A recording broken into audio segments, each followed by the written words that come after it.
Time బాలేకపోతే ప్రతిదీ మనకు చిక్కుకుంటుంది, మనకే వచ్చి తగులుతుంది.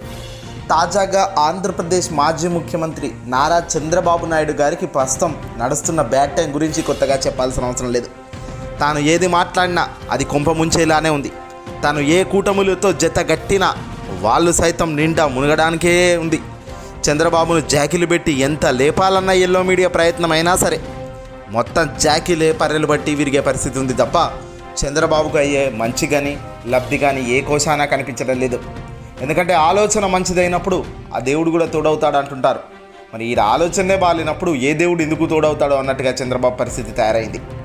కేవలం రాష్ట్రంలో ముఖ్యమంత్రి కుర్చీ కోసం పడుతున్న ఒక యుద్ధంలో భాగంగా చంద్రబాబు నీచ కుట్రలు, ఆలోచన లేని మాటలు, ఎవరికీ లెక్క చేయని పోకడతో వెళ్తున్నందుకు తాజాగా మరోసారి ఎన్నికల కమిషన్ సంఘం నోటీసులు జారీ చేసింది.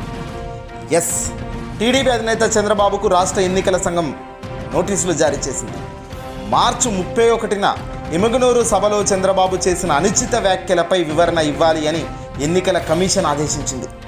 చంద్రబాబు పూర్తిగా ఎన్నికల కోడ్ నియమావళిని ఉల్లంఘించి అడ్డగోలుగా మాట్లాడారు, నోటికొచ్చింది వాదేశారు అంటూ ఫిర్యాదు అందింది ఈసీకి. దీంతో ఈసీ వెంటనే అప్రమత్తమైంది, నోటీసులు ఇచ్చింది చంద్రబాబు నాయుడుకు నేరుగా. 48 గంటల్లోగా అఫిడవిట్ రూపంలో వివరణ ఇవ్వాలి అని కూడా ఈసీ ఈ సందర్భంగా పేర్కొంది. లేదంటే ఎన్నికల పోటీ నుంచే దూరం చేసే ఛాన్సెస్ ఇక్కడ కమిషన్ కనబడుతుంది. ఎందుకంటే చంద్రబాబు ఏదైతే నియమావళి ఉల్లంఘించారో అది చాలా పెద్ద ఉల్లంఘన అన్నట. ఏకంగా వ్యక్తిగత విషయాలను టార్గెట్ చేస్తూ అధికార పార్టీ జగన్ గారిపై దూషించిన విధానం ఎమ్మిగనూరు సభలో వీడియో సాక్షిగా ఇప్పుడు దొరికిపోయింది. దీన్నే ఆంధ్రప్రదేశ్కు సంబంధించిన అధికార పార్టీ నేతలు ఈసీకి ఫిర్యాదు చేశారు. దీంతో ఇప్పుడు ఈసీ రంగంలోకి దిగింది. ఎన్నికల కోడ్ ఇచ్చిన నోటీసులకు ఎలాంటి వివరణ చంద్రబాబు ఇచ్చుకుంటారు అనే దానిపై ఇప్పుడు సర్వత్రా ఆసక్తిగా ఎదురుచూస్తున్నారు.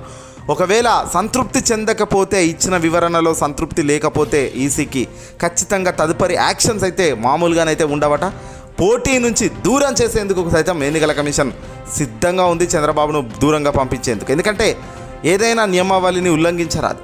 నోరుంది కదా, ఏదైనా మాట్లాడతా, ఏదైనా అంటానంటే ఇదిగో మొదటికే ఇలా మోసం వచ్చి కూర్చుంటుందయ్యా. ఎప్పుడే కానీ ప్రజల మంచి కోసం కానీ, ప్రజల క్షేమం కోసం కానీ, రాష్ట్ర ప్రభుత్వం ఇది చేసింది కానీ ఇలాంటివి ఏవి చెప్పడు ఈ బాబు.